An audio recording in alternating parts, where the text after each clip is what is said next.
Will the Dallas Cowboys take down the Green Bay Packers in round one of the playoffs, or is this another heartbreaking loss coming up against Green Bay? All that and more this episode of the Locked On Cowboys podcast.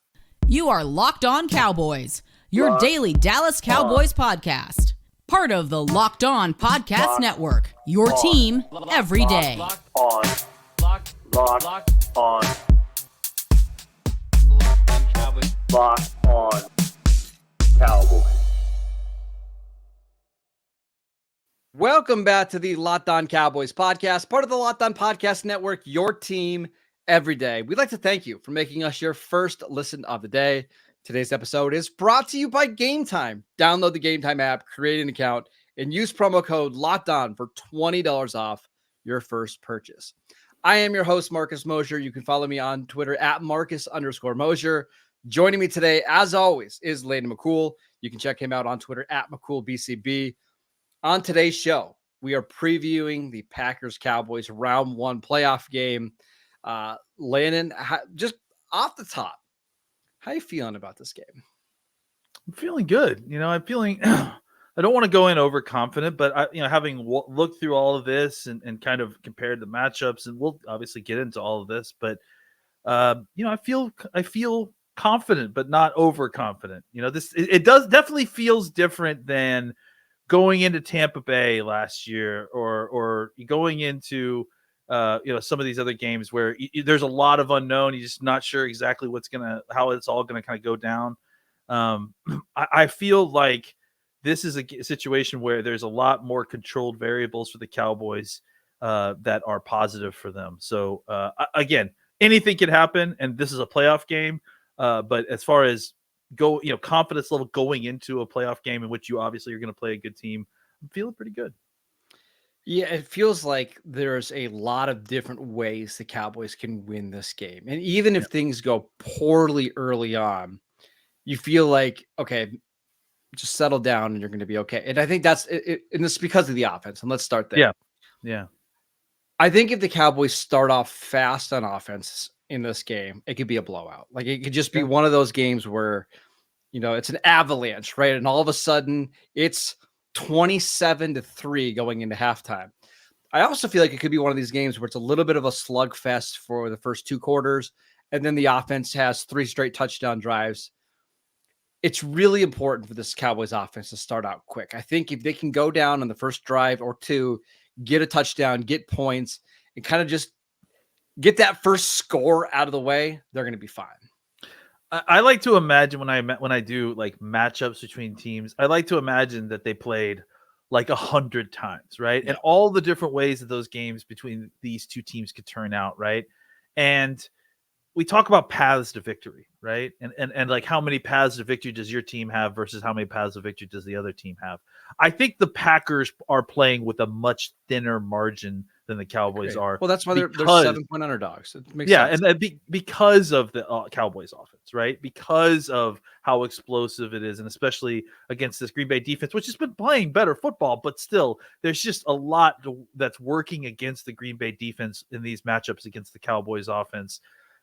So I think that you're completely right. Like the range of outcomes for the Cowboys definitely includes several games in that 100-game simulation in my mind where the Cowboys get out to an early lead and play a pretty typical Cowboys game, right? Where the pressure of trying to have to score points leads you to throw the football more, which leads to more pass rush opportunities for the Cowboys defense, which leads to more turnovers, which leads to more points, right? So that is certainly one of the game paths that can happen. But even if it doesn't happen that way, I think the Cowboys will still have lots of opportunity because of how explosive their offense is. And again, the mismatches that they're going to be able to create against this Green Bay defense to kind of continue to, even if they get behind, to be able to come back, or if the game is even, it's one of those situations, sort of like how with Washington or Detroit, where you might watch a game where you can tell that Dallas is the better team, but the scoreboard hasn't quite caught up to that fact yet until the third quarter, the fourth quarter, where things start to separate. So I would definitely include those kind of games in the potential path to victory for the Cowboys. Certainly not expecting it, though. Yeah. It just feels very much to me like that Tampa game last year, where you remember the first 2 drives of the game, I don't think the Cowboys got a first down. And then Mhm. once they got that first down and that first touchdown, then it was like the floodgates opened, Yeah. right? And then the offense couldn't be stopped. Yep. I'm not saying it's going to be exactly like that this year, but it does feel like once you get that first big play or the first score of the game, the offense will really settle in. So that's what I'm looking for. I want to see how aggressive Mike McCarthy is early in his games. Is he throwing to set up the run? Is he throwing the ball down the field? Are they using hurry up? Are they taking the ball to start the game? All those kind of things are going to play into if the Cowboys can win this game or not. We should mention there was a big injury on Thursday. Yeah. Jair Alexander, the Packers Pro Bowl cornerback, stepped on somebody's ankle and rolled his ankle. Foot and rolled his own ankle. Yeah. Missed practice on Thursday, did not practice on Friday. It's also worth mentioning he missed a lot of time this season with a heel injury. Not sure if it's on the same foot, not sure if it's related. But if he can't go, Packers are in trouble in the secondary. Yeah, they're really in trouble. I mean, they're in trouble with Jair Alexander playing and covering CeeDee Lamb. I think Jair Alexander is a good player, and even healthy. I think it's a very difficult cover for really anybody covering CeeDee Lamb at this point, the way CeeDee is playing. Now, you factor in the fact that he rolled his ankle in practice on Thursday and then hasn't practiced the last 2 days. Even if he does play, it's going to be a tall order for him to try to chase CeeDee Lamb around. And let's not forget the fact that although he is a very good cover guy, he has problems tackling. And so if you are able to get the ball to CeeDee Lamb, there's a good chance that CeeDee could break some tackles and create some big plays. So I think that's a huge part of this. I think for the Cowboys, like kind of just looking at the offense overall, the thing they need to worry the most about is the Packers defensive line, right? And that's the most dangerous part of that Packers defense. They've got a lot of players that are decent. They've got Gary and Clark, Preston Smith is over there. Carl Brooks is a guy I really liked out of Bowling Green that's kind of developed for them, a young guy. Lucas Van Ness was a guy that we didn't really love at necessarily the top 10 pick. I think he ended up going 13. So they've got bodies there, right? But on top of that, I think they're the number 1 stunting team in the NFL. That they're going to try to twist you up. They're going to try to hit you with some weird stunts and try to get your offensive line confused. For the Cowboys to have all 5 starters in this game is really huge, just because they're going to be able to sort all that out a little bit better. But I think as Cowboys fans, we recognize, because we also stunt and twist a lot, that's going to leave them very susceptible to run fits. Sometimes when you get stunts, especially early, it can really disrupt your run fits and leave big gaping holes. So I definitely think that your thought process of attacking early, getting the ball down the field, making the Packers kind of get into pass defense mode, and how do we stop Dak? How do we slow down Dak? How do we disrupt Dak? And then you hit them with the draw, you hit them with the run play from shotgun. And I think that they're going to find success against a Green Bay team that has not been successful against stopping the run. Last thing before we move on, I'm curious to see if the Cowboys use some hurry up in this game for a couple of reasons. Number one, the Packers don't have a lot of defensive line depth. Like their starters are good. Their starters are good. But if you notice the body types of these guys, like Preston Smith is like a 275-pound edge. Mm-hmm. Same with Lucas Van Ness, who they're actually playing a little bit more inside. Rashawn Gary is another one of those 270-pound edges. So maybe the thought process is use the same strategy that they used against the Jets early in the year, where it's quick throws, over and over again, lots of plays, try to wear those guys out. And then once their backups are in the games, try to keep them in as long as possible. This is not a group that wins particularly fast. They win with power by trying to bull rush into the quarterback. Right. So getting rid of the ball quickly and accurately is going to be key here. Yeah, and the good news for the Cowboys is that they struggle against on the second level to cover tight ends, and I think John Owning said it earlier this week. The Packers are the worst defense at defending seam routes in the NFL. And guess who loves to rip the seam wide open every single opportunity, even if no one is open? Dak Prescott. So there, like I said, there are just so many of these kind of little matchup situations that seem to be going the Cowboys' way, which kind of give you confidence, especially on the offensive side, that they're going to be able to take care of business. All right, we're going to talk about how the Cowboys can slow down Jordan Love and how they can worry about that offense next. But before we do that, I got a little bit of Cowboys breaking news I'm going to give you after this break. Oh, this episode is brought to you by Gametime. You shouldn't have to worry when you buy tickets to your next big event. Gametime is the fastest and the easiest way to buy tickets for all the sports, music, comedy, and theater events near you. With killer last-minute deals, all-in prices, views from your seat, and their best price guarantee, Gametime takes the guesswork out of buying tickets. Gametime is the only ticketing app that gives you complete peace of mind with your purchase. See the view from your seats before you buy so you know exactly what to expect when you arrive. All-in prices show your total up front so you know that you're getting a great deal before you check out. Buy tickets in seconds with just 2 taps. Take the guesswork out of buying tickets with Gametime. Download the Gametime app, create an account, and use promo code LOCKEDON for $20 off your first purchase. Terms apply. Again, create an account, redeem promo code LOCKEDON for $20 off. Download Gametime today. Last-minute tickets, lowest price guaranteed. Welcome back to the Locked On Cowboys podcast. Locked On has launched the first ever national sports 24/7 streaming channel on YouTube. Locked On Sports Today is here for you 24/7, covering the top sports stories of the day with the local experts of Locked On, plus our national shows covering every league. Go to Locked On Sports Today on YouTube and subscribe to the first ever national sports 24/7 streaming channel. All right, Landon, I promised you some breaking news. Have you seen it yet, or are you going to be surprised? I have. It's very exciting. Yes. Okay. According to Todd Archer, Cowboys Vice President of Player Personnel, Will McClay, will remain with the Cowboys. He is not going to take other interviews. This is very, very good news for the Cowboys because he handles so much on the pro personal side. He's got the ear of Jerry Jones. He's got the ear of Mike McCarthy. Big, big win for the Cowboys. Absolutely huge. I mean, obviously, look, if anyone is the architect of this team, it's probably McClay, to be honest. So, yeah, I think, the Cowboys have been one of the best personnel teams in the entire NFL, and obviously a huge portion of that is Will McClay. So, absolutely huge victory that the Cowboys potentially could be losing several different coaches or assistants just throughout the hiring process because of their success.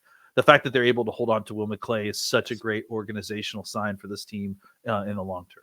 All right, let's talk about Jordan Love. This Packers offense has been pretty good over the last 2 months. Now, they only scored 17 points against the Bears, but they had plenty of opportunities to score more if guys were just going to hold on to the football. Well, that's the problem, right? Well, with this offense in general. But go ahead. Sorry. Yeah, no, you're right. Christian Watson expected to be back for this game. He's missed most of the season. How do the Cowboys go about slowing down Love? Yeah, I mean, a lot of it is just going to be the kind of classic let them shoot themselves in the foot, I think, right? Just kind of finding ways to put pressure on Love to make him make mistakes.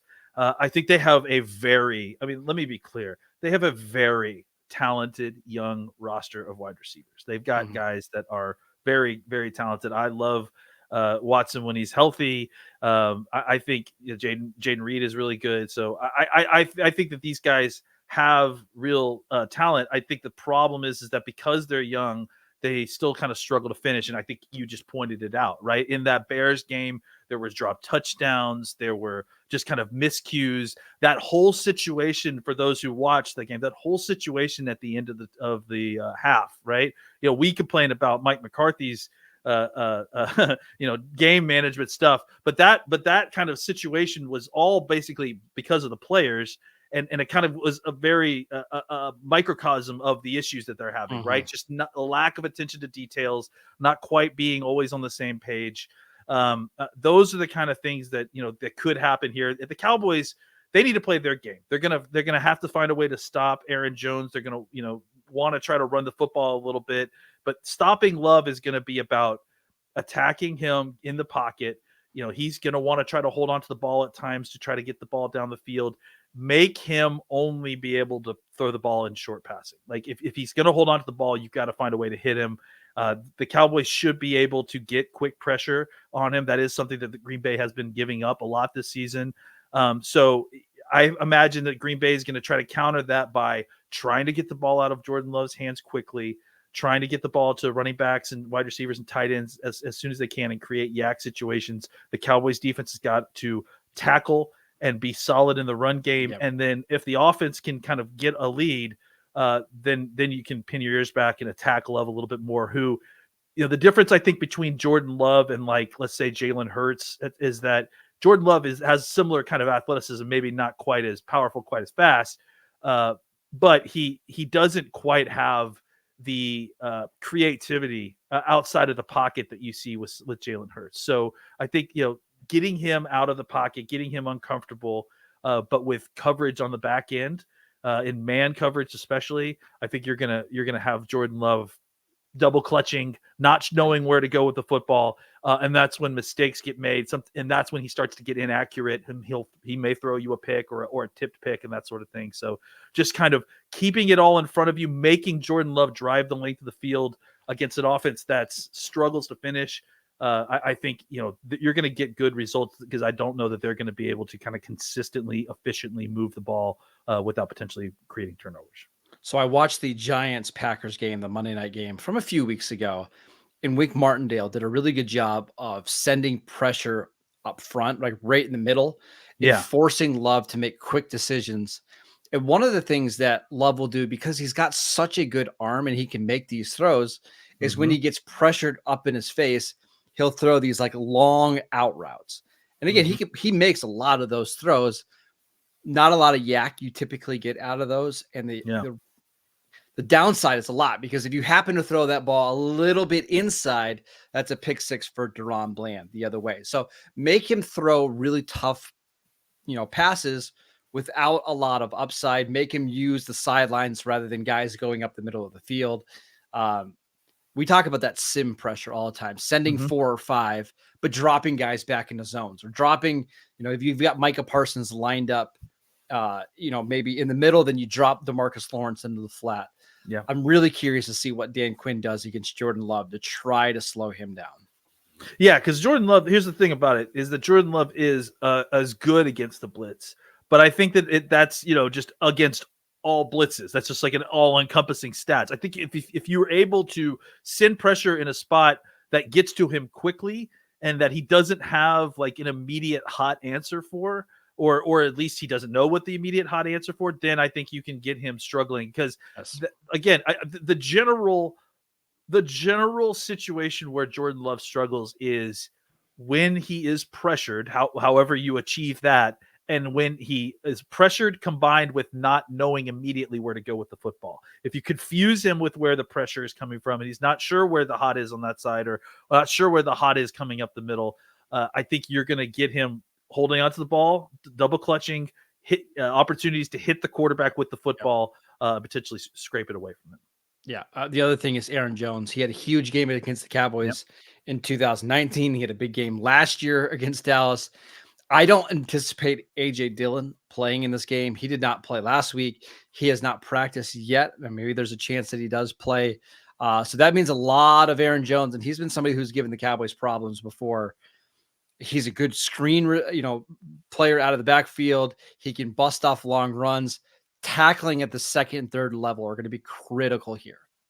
Yeah, it's going to be tough for some of these guys that haven't practiced Thursday and Friday to play, especially with the travel day coming down here. So, I imagine if Dillon doesn't practice today, I would be shocked if he played, right? So, I think that you mentioned it though, right? Tackling is going to be enormous, right? And the Cowboys have been a very good tackling team for most of the season, right? Yes. So, continuing to kind of be a good tackling team, I think is going to have to serve them well in the playoffs, because there are going to be these teams that maybe you're able to kind of stop the passing attack down the field, but they're going to try to respond by throwing the ball short and hoping to create yak situations. If the Cowboys are able to tackle, they'll kind of continue to keep them in the box, forcing forcing Love to kind of continue to have to drive the length of the field and continue to make short passes consistently. That's a lot harder to do for a young quarterback than being able to create chunk plays down the field.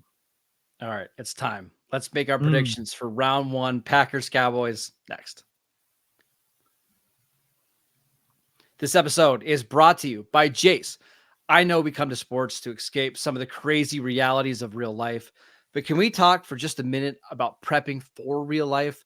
According to the FDA, pharmacies are running out of antibiotics like amoxicillin right in the middle of the worst flu season in over a decade.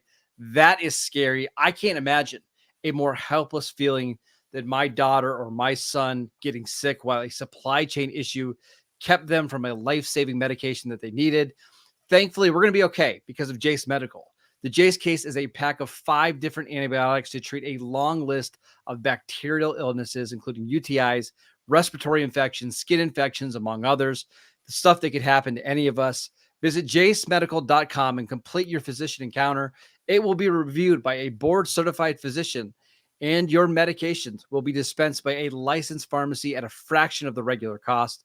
It has never been more important to be prepared than today. Go to jasemedical.com and use offer code LOCKEDON to get $20 off your order.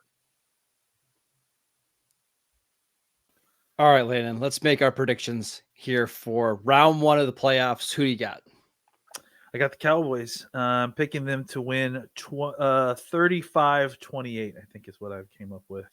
I think that if I looked recently, the over-under was at 50. I think it's going to be more than that. I understand that the Cowboys and the Packers have probably been a little bit more on the underside of their OUs, but I do think that I think that this is going to be an offensive output. Dallas is going to be at home. They're going to be fired up.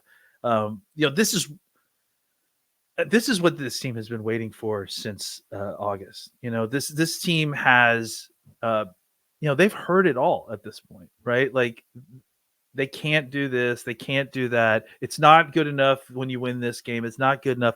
And everyone inside and outside this building has been saying, we'll do it in January. You got to do it in January, and that's when it matters. We're here. And I think this team is ready to kind of, shut the naysayers up. And I think that the opportunity to do it against Green Bay with Aaron Rodgers or not, I think is something that they're looking forward to. So, I predict a game in which I predict a touchdown difference between the two, which I think is the line. But I imagine a game where the Cowboys are in control of this game from start to finish.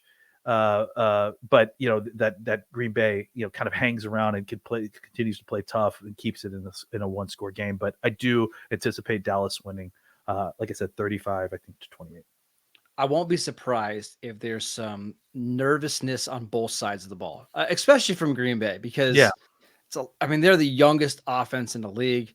I think Peter and I talked about that. Dak Prescott has more playoff appearances than their entire team combined.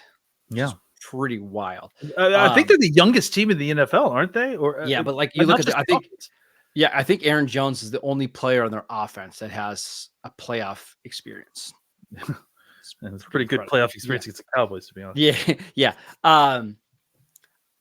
So even if there's some mistakes early on because, they're just getting used to the speed of the NFL, I fully expect the intensity for the Cowboys to be up to an all-time high. Like, I think these guys are going to be flying around trying to make plays.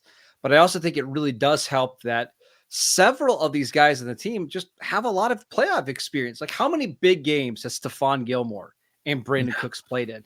And I think the Cooks one means a lot because, like, last year in the playoffs, it's Michael Gallup that's not back into shape. It's Noah Brown, who really has never been a big playoff contributor. Kavontae Turpin come play some offense where Brandon Cooks just gives you some stability. Like, he knows how to perform in these big games. If I were to bet on this game, which I already did, I would take the Packers plus 7.5. That half a point makes a difference to me, but I think it is going to be like a 31-27 type of game. Yeah. I mean, I agree. I think a lot of points going to be scored.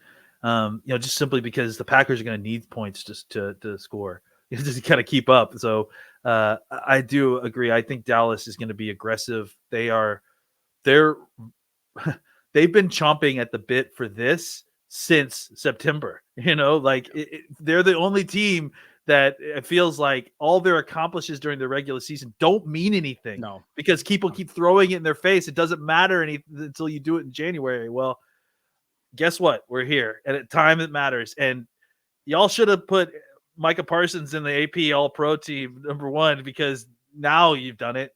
Now he's bad. I watched the Buccaneers playoff game from last year, and the speed at which Micah Parsons played in that game was unlike anything I've ever seen before. I think now that you're at home against an offensive line that's good but very young, I think he's going to have a huge game. Maybe it doesn't result in the sacks, but I think he's going to get pretty consistent pressure in this one. Yeah, I mean, you just listen to the way he talks, about how important this is to him, about his legacy, and all of those things. Like, he's pissed about the All-Pro thing, and he should be. He should be that he's not getting the recognition. He's not getting the holding calls. I wouldn't want to play against. No, I think he's going to Parsons, and I feel for the team that does. So we'll see how that plays out for them. And it does help that you have some other veterans on that side of the ball who've played in big games. DeMarcus Lawrence has played in a lot of these playoff games. Even somebody like Oso Odighizuwa has now played in quite a few playoff games. I think they're ready, and I can't wait to see how it all shakes out on Sunday. Are you and I doing a very sad show on Monday, or are we happy getting ready for the Cowboys to play maybe the Lions, maybe the Bucks, maybe the Eagles? We shall see. That is it for today's show. We'd like to thank you for making Locked On Cowboys your first listen of the day. Go check out our show on YouTube. We post videos every single day over there. Go check out the podcast wherever you get your podcasts. We are free and available on all platforms. Go follow Landon on Twitter at McCoolBCB. I'm at Marcus_Mosier. Enjoy the game. Enjoy the round one of the playoffs. And we will see you right back here on Monday. Bye, everybody.